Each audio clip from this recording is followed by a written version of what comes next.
अहानबमक्तदा मणिपुरी वारी तामिनसी YouTube channel बु येंगबिरिब अमदि ताबिरि खुदिमकपु हेमचंद्र सोइबमना तरामना ओक्चबग लोइनना नोलुकनु खुरुमजरी तेंथाखोल हारिबो वारी असिगी मरी सुब सरू मियामद कुदोल तमजरी वारी असिबु इबिरकपि रोनी बला ओक्रम सुनील खोंगलै थुना गाड़ी अदु थबक मफम तमना थौरई सोमदना संजोइना खुरा वा अमता चावबा थवा इसा सादना कैदौरगेने करी हाइनिंगे चाना थकनबा इंसांग नापिसिंग सुना लैरिबो नत्रा कुइद्रिदाइने ngहान इबुंगो थिका सुनीलना पुरा अंबदो संजोइना अदुगी नति खुरा अइना हाइगदबो वासे अखोइ थेमबगी वान चावबा चिंगनाना हा अखोइ थेमबा कैदौरगेने नत्ते माबु मसागा ngamde हाइब्रो संजोइना अदुगी अमता नतेबो खुरा अइना हाइगदबो वासे खुरा ताबदा सोइदना ngakani अमुकसु थाजरोय अइ वाफमसे खुरागा तानादबो यादबने चावबना करिनोने नंगना हाइगदबो वादु हेक्ता हायुने कैगी चिंगनरिब संजोइना थेमबदा सुनीलदा अमदी मसादा थोखिबा डायरीदुगी वारी थेमबना अहन मनाक्ता चटनिंगबगी वारी अमता चिथदना चावबदा संजोइना तमलम्मी चावबसु ngahak wakal khalladuna चावबना हाइरई नोगी वासी सेंगलब्रने सुनील सु थेंगनै हाइबा नंगसु थेंगनरे हाइबा अदुगा थेमबना मतौ करमना डायरीदु लैरमलिबा अहन अदुगी मनाक्ता थेमबना चटनिंगबगी मरमना मसी अराइबु वाफमदि नते सोइदना अइना हानदगी चिंगनरिबा असि सोइदना चुंगने फरे अइ सुनीलदा वासी हौदोलगे फोन तौदुना कौरसी अदुगा वारी फजना सानरगा खुलदा चटपदो हाइनरसी थेमबना हंदक तौरिबो मतौसे अइसु खरदि चिंगनरबने हंगे खनबसु मतांग हेक्ता चादबा मासु अइंगोंदा कैसु हाइदे वा मा हाइगेदि अदुम हाइरमि हंगुरसु कोना हाइगे हेक्ता हाइरई अइसु मखा ताद्रबनि फरे वफमसे मी अतैसिंगदि खंगहलुखिनु मखोइ खंगलबदि मफमसे थादोक्तुना चटके हाइरकनि कोना हाइदा याद्रबा मतमदा ओइना हाइरसि संजोइना होय खुरा अदो थिका सुनीलदबु ngasi hekta kaurasi haibabu khurana kari khanbibagi चावबना हौजिकमक फोन तौरगा कौरसी थुरिङै अफबो ओइगनि खल्ली संजोइना होय खुरा अइ फोन तौखरगे असि हाइदुना फोन दु लौथोक्लगा कॉल तौई सुनील सु फोन गी रिंग लाक्पदुदा कनानोना गाड़ी थौना थौना येंगबदा थबक मफमदगी ओइरमबदुदा फट पाइखत्तुना करी करीनो खरा हाइनरगा फोन दु थौखरे संजोइना खुरा मासु हुजिक थबक मफमसिदा लाक्ली हाइ योरकदौरे चावबना फरे फरे अदुदी लाक्लबा कांदा वारीदु सारसी ngahak leibaga sunilsu garidu thaujalakpa ubudуда चावबसु थबक मफमदगी प्रप प्रप थोलक्तुना Sunil मनाक्ता लाई चावबना संजोइदा ओनसिलगा थेमबगा लाक्मिनारो हाइरमगा चावबा हाना थोखरे मखोइ पुन्ना थबक सुफमदुदगी खरा चटलगा मखोइ मरी पुन्ना वारी सानरमी चावबना वारीदु हाना हौदोइ संजोइनासु माना थेंगनखिबसिंगदु तमली थेमबदा थेंगनाबा डायरीगी वारोल पुंबा तमलम्मी सुनीलदी मखोइगी वारीसिंग अदुदा ngakna तारी चावबना इबुंगो सुनील नंगदी पुंगमक्सि खंगलंबसु याय ममांगदा इबुंगोना मफमसिदगी खरा चटलगा खुल अमा लै मदुदा थौदोक अमदगी मी अमता ताद्रे लोइना चेनखरे अहन अमखक्ति लै हाइना वारी साखिबदो मतौ करमना अहन अदुना मी कनासु ताद्रब खुल अदुदा लैरिबनो हाइबदो इबुंगोसु खंगलंगनि खल्ले इबुंगोना ननाउ थेमबना खंगनिंगलिबा असि मतेंग अमुक्ता पांगबि सुनीलना खुरा अइना लाक्चरिबसिसु मदुगिदमक्तनि अइनासु थेमबकी मतेंग लौबा लाक्लिबनि खुरानासु हाइबिरि अइनासु सोइदना मतेंग पांगनि थेमबद ओनसिलक्तुना इनाउ नंगना खल्लिबदो अइसु खंगी अइ सोइदना नंगि मतेंग पांगनि नोंमा अइना सिदा अहिंग लेक्पा नुमितु नोंगालबा मतुंग अइना हौगलक्पदा नंगोंदा येंगबदा नंगदी इसी सीना तुमलगा लेहो तुमजरसनुना लैथोरकपदा नंगी मोन मनाक्ता फी फतबा लेखोम लेबाक तैबा अमा उखी मदु येंगुबदा अइ पुंगक ngakhi डायरीदो अतै कनागी सु ओरमदे लांजद्रबी समजखरबी लांगलेनगी ओरमखि अइ मित्तगी पी ताकीबा खंगौदे नंगोंदा येंगलुबु मतमददी नंगदी नखुत नखोंग लेखोम तैदुना लेरमी अइसु नुमितुदगी नंगसे अइगी मतेंग सोइदना पांगबा ngamlani haina खंजकी अइ यामना हराउखि असी हाइदुना ngasai माइबा कुल्लगा रंजित का साना होबो वारीसिंग अदु लोइना तमलमी madu tabda chawbudu ingak ngakna Sunilda yengli Sunil se chawbugi miyengdu khangladuna Sunilna khura karimta khanbiganu makhoina aingonda karisu tawbanganro madugi maramsu nongma soidana khanglakani maiba kulana hariba misakto atai kanasu nate themba nangne ai yam harawi nangna langlengi awaba soidana kohan bangangani Sunildu asawba amaga loinana mamit adu ngangsilaklaga makhya chiktuna pumnamak haujikti khanglagani nang haujik kadaida lotkani Sanjoy chawba amasung themba makhoi ahum ingangna Sunilda yengai Sunilsu mamit adu uiselaga nontharaga matin yothaduna khura khulda chache haibdo numit humni leiraga chalasi aisu kari no khara khalakige maiba amaga sutana daba yar langlenbu mafum asidagi hendoktanaba maiba kullana thawai adu phajilaga thamkibuna thawai asina kaisu tawba ngamdabani madugi damak haujik maiba ama tana daba yade maiba amadi lei haibani ai hayengsi maiba amado unararuga kamai tawbanodo khana khige madugi matungda ai khoi khulduda chalasi kari khale khura nasana haribu wasida yaningdrabasu adum haibiyu chawbasu wakal nga khalladuna thembada yengli thembasu karimata khumde Sunilna thembagi mawongdu ubududa nungaitraduna nangna khalibudo aisu khangine numit humni dangi nang khango inaugi mateng ai soidana pangganida Sunilsu thembabu themjinbi ngaihak makhoi mari wari sanari Sunilsi ahan adugi manakta toina ahan adubu yengsinba chatli ahan dugi chanaba setnaba firol pumba magi nupi khangandana thinba marakta chatlibani matamde asum haukhiduna numisu tarum tawre Sunilna khura matamsi su thingjile ai siyum halage haying sakadaba numituda ai ngana yojaraklage matamdu paudi ai mafam sida laklaroge karigumba Ranjit nami tharaklabusu khura na ai ngangnabiu hekta haibiko chawbana fare nangsu yawnaba tawro khura na thokpa sinkrage madugidi numittu ai khoisu ngairamlage asumna makhoisu numit tasilakpaduda thabak singdu loisinaduna changnarai chak chaba loiraga mayamdo hangsit langbo ena mapalda phamlaga wari ngahak sanari thembadi mayamna sanari budu na chungludana tuminna mana thokpa ama phamlaga lai thembagi mataudu ubada chawbana atai singdu tumba changnanaba hairei makhoi sing atusu warabani adum changnakhre Sanjoydi chawbagi ingit khangbanina mitna haifet jengbada madi leihore haujikti chawba Sanjoy themba makhoi ahumdang ngaihore mataudu ubada chawbudu yamna nungaijaramde chawbana themba kaino nangna handak tawriba matausibo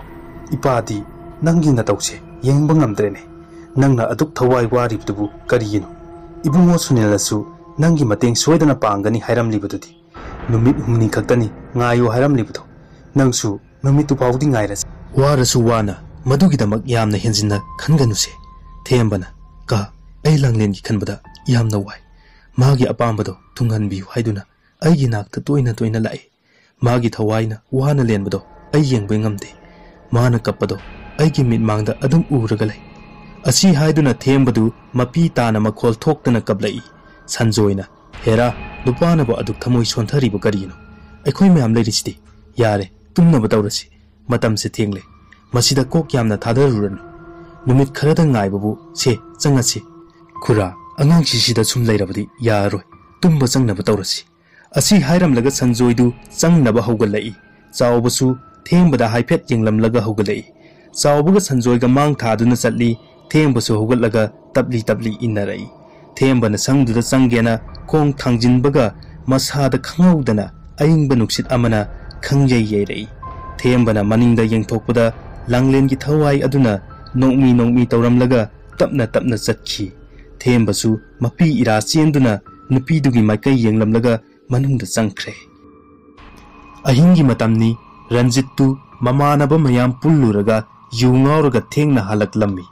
garidusu kanna thauduna isaiga nganglaga monda nungaina lakli makhoigi mayum yoksilakpada garidu khangkham khame getu nakanna mahangduna leiramba aduda Ranjittu ngallibo khanduna mamittu uirum tawraga get namadu hangnaba haiduna haiduna kumtharai get adu animak hangdoklamlaga gari manakta amuk changsilaktuna gari da kakhatlaga start tawraga mamaidu non khalakpada getugi manakta mami sami mi ama lepadu urure Ranjittu yuga ngawbuda yamna munnadi yengludre magi nupi oiraboi khanduna isai ngangangduna gari du thojilai gate tu lonsillam lagena ngamboi ngamdaboi lonsillam laga hai hai duna changlakli mangol gi istiar du ka ge tawbaga nakandagi nupi ama murum sonduna sut kappat tarei Ranjit istiar da ka ge tawrambadu makhongdu amuk thangdoraktuna mamai du laithorai yana kharomda mamai du laisilakduna khongkap ama ani thangba hawi masadu ihei heinadabak phaurakpadagi amuk yomlomda mamai laisilai khonjel dusu hauba asum hengalai aibu nungsibi karigino nakoina aibu nungsibidri aibu pangan soli haiduna nakoina lakna bikiba aibu makha taramdana amukapi Ranjitti murum solaga nganglibadu yudugi mayaina yamna munna taba ngamsiludre Ranjittu amuksu yengingbagi mayaina khonjel dugi manak tamna tabli lakli khonjel dugi manak yoksilakpa matamdadi nupi ama khuru khuda kunduna mamai adu luktharaga masamdu mamai loina khumjinduna sut kaptuna lairami hais sidi nupi nine Ranjittu nisadugi mayaina nupi adu ubada kibadi lairadana harauduna mamit mada thakat kai nupi dugi manak tamna changsilai magi nupi di imungda changlamlani khanduna amuk lei masidi chance manghan ba yaba nate ai laibak sidi phakreda aina apamba sina laina ubi mandana ngasi sunupi ama aigi nakta aigi apamba pangthoklaga lanbiro na thalak libani asi khanduna nokli Ranjittu yugi mayainaga hanagi phattaba wakhal duga punsillaga nupi dudagi kitang lapna lei nupi dusu adumak sut kaptuna leiribani Ranjitna masu tapna phamtharakduna ibema nangbu kaidawrage karamna mafamsida laklibano nayumdaga saunarakpro lao ai nayum pauthinbige Ranjit ang wa nganglubadagi nupi du kaplambadu chap leplaga tuminna lei Ranjitti kappa lepaga tuminna lei khibiduda haugatlaga laktowai ningduna ma hana haugatlaga mamai adu laithoklaga makhong thangba hawi mi lakpagi sahum phangdaba aduda Ranjittu mamai amu onsilakpadadi kanasu leiba uramde Ranjittu khangchongi karinone haujikta sida phamawudubu karomda chakhrabonone asi haiduna mamaidu leiduna yengli kanasu leiba ude karomda chakhrajanone senfamdi leitese nakan amada koyeng yengli talak aduda maningda mi ama leibagi sahum phanglami Ranjitsu nupidu oiraboi khanduna mamaidu phat leithorai adubu kanasu leiba uramde Ranjittu masada hainadaba asum phaurai chingnabasu asum hengalai aina singnaribasi chunggadra thawai aduna aibu sanaribu jala nate ayi wakhalangani madi mafamdudagi hendoktanaba maiba kullana semkhrabani aduga ma mafamdudagi tholakpa kaidungdung ngamloi adubu ai ngahan kai sumainadi tawrudabani handak mitsida uriba thokliba thodok mayamsina karam tawriba nate masi aina henjinna khanbagi soidana oigani maiba kullanadi kaisu thoidokpadi hairakkhidabani maso ingonda thodok khara thoklibasi asengba oirabadi maiba kullana soidana hairakhamdi thoina aibu haujik maiba kullagi manakta chatlusirane madu yaro ai maduna hena khudong thiba nangbasu yai ai haujik kaidawani phare hayengdi ai maiba kullagi manakta chattuna phajana hanglage Ranjittu ngahak wakhal khalladuna imungda changge tawbaga tungdami amana kari no khangdaba wahai khara Ranjitki nakongda murum solai mataudu ubada Ranjitti masadu mihul kanna chongkhalakle hana kiramdrabasu haujikti kikhalai masu sauningboy kaiboi mamaidu phat leithokduna maningda yengai adubu maningdadi kanasu leiba uramde Ranjit masadu humang kakhalai makhut aduna mamaidu taithoklaga masamdusu makhuttuna nantharaga mamaidu yumlomdu laisilakpa matamdadi ngasai ukhiba nupidu hanagu mamaidu lukthaduna hanagi phivangumna leiramba aduda khangprek khangladuna maning halli Ranjittu tapna amuk nupidugi manakta changsilai nupidu masi lengdana adumak tuminna mamaidu lukthaduna leiri Ranjitsu manak yoksinbaga nupidu ta kirum yengladuna wa ngangbasu ngamda tuminna muklai kanano nangbo mafamsida kaidobu lakpano khol kalapna harai nupidu tuminna adum lai Ranjitna nupidugi lengjumda paige tawbaga nupidu mamai phat haigalai Mamai nama macet yaudana mamitsu nama yaudana khadang su kiengadaugi tarak yanduna yanglai. Langlen gi akiba saktam adu ubada Ranjit khangduna maning halli. Mamai tangkhaiduma I nai ngakta mamit nama su yaurumdre. Magi khadang dusu kiengadaugi tarak yanduna lairamba fibam du ubada Ranjit gyan mangna makhada haidaki. Somdana chiklaba ahingduda thembadi isisina tumli. Thembadu masadu lengaduna mamaidu huru laiduna lairi. Nangna aigi mateng pangbibagidamag ay yamna harawi. Themba ay haujikti mafam asidagi mapal thokpa ngamle. Pumnamak ase nangi mateng nan. Adubu ay napamliba asimaga nangna amukta tunghanbiyu. Mafam asida ikut asina laman khumba pam. Masingamnaba nangna mateng pangbiyu. Themba nang aigi ningbasi thungba ngamhanbiyu ko. Thembadu longna phuk haugalai. Masadusu humang ngakta ngairami. Humangsing adu taithokladuna masadu wakhal amada mangduna lairami. Manglaga phamlambadagi phuk haugatuna phamungdagi kumtharaklaga thong tamna laktuna thongdu hangtoi. Mamai adu amu onsilaktuna mayam tumlibasing aduda yenglai. Kanasu machi lengduna tumbadu ubada thembadu amu onthoraktuna mapanda thoklai.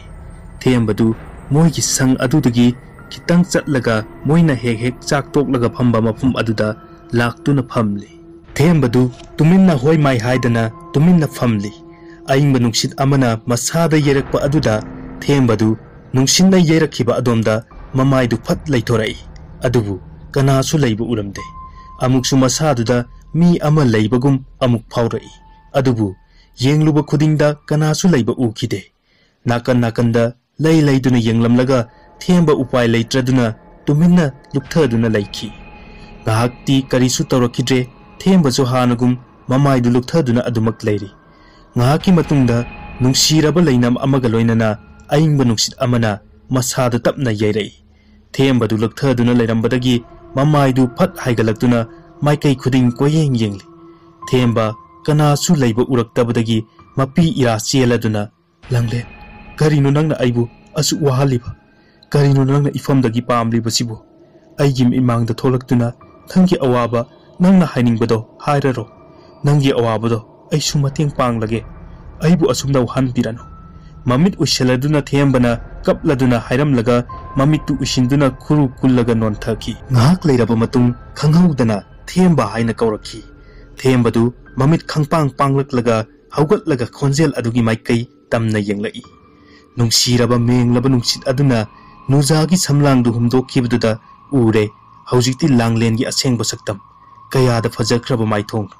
Themba hanadi Langlengi masaksi mami sami oina ubani adubu ngasi Langlengi asengba saktam adu urubada mamit adu kuptana yengduna mapi ira chelai.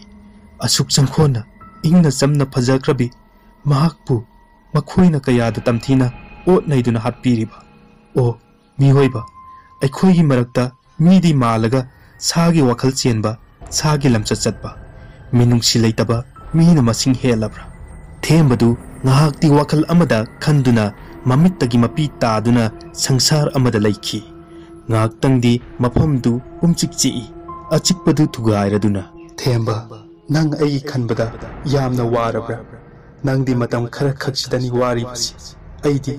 asukhuiba matam ache awaba kaya khangduna lairibani Aigi wakat, aigi teng thakho, kanana sutabidana, aidi ngasik phawa, awaba si khangduna lairakliban. Aigi awaba si mateng pangbiba ngamba, misak ama lakani haiduna, matam kuinadagi ngaijarakpan. Nangna mafam asida, lakiba numit aduda, aina kayada haraujakiba.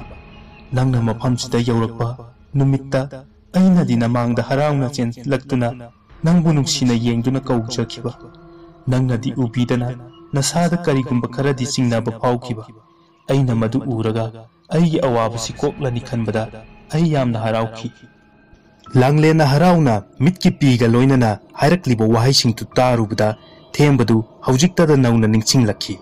mana garidagi hekum tharakpaga masada karigumba ama phaukiba mafamsida yorakpaga mafamsing adu yengluraga hallage tawbada magi matungda mi ama inabagum sahum phangkiba Mi amana mabu kauraklaga येंगलुबदा Kanasu लेरमदबा मयामदु हौजिक्ति थेंबा अमममतो ओइना निंगसिंगलकली पुमनमक्तु निंगसिंगलकपा मिकुप्ता थेंबदु नुपी दौना मखोल थोकना कपथोरई लांगलेनसु थेंबगी मतौदु नुंगसीना येंगजरी थेंबा कपलंबदगी मपीदु तैथोकलदुना नुपीदुदा मुन्ना येंगलई थेंबगी मियेंगदु लांगलेनना खंगलदुना नंगना अइंगोदा हाइनिंगलिबदो अइसु खंगी अइगी डायरीदु मफमदुदा कमदौना लेरमलिबनो हाइबदो नंग सोइदना खंगनिंगलमगनी डायरीदुगी मतेंगनानी अइ मफम असिदगी थोकपा ngamlibasi डायरीदुगा लोइनना अइगी थवाइगा मफम अदुदगी हेंदोक्तनबा माइबा कुलना थंबिखिबनी हौजिक्ति नहाकी मतेंगना diary अदुबु नहाकना मफम अदुदगी लौथोरक्तुना अइबु मफम सिदगी हेंदोक्पा ngamle थेंबा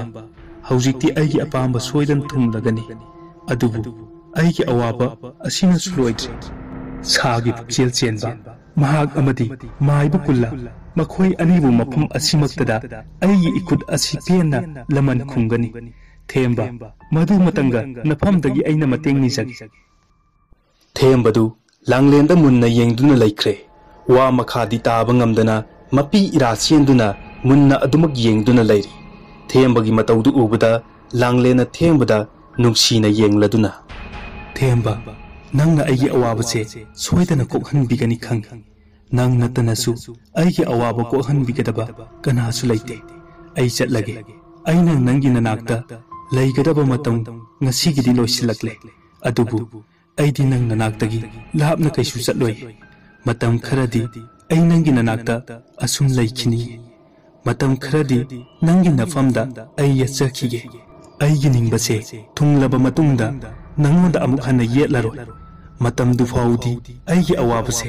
नफमदा तमजखिगे मसी मतंगदी नहांगना अयाबा पिबियुको फरे ngasiगidi अइगी अवाबसे नफमदा तंबा ngamdana चटलगे नोमा अइगी वारिबु खंगबिरकु नुमिता अइ अमुक ननाक्ता लाक्लगे असि हाइरमलगा लांगलेंदु थेंबबु नुंगसीना येंगलमलगा mummy सामी ओइना मांगखिरमे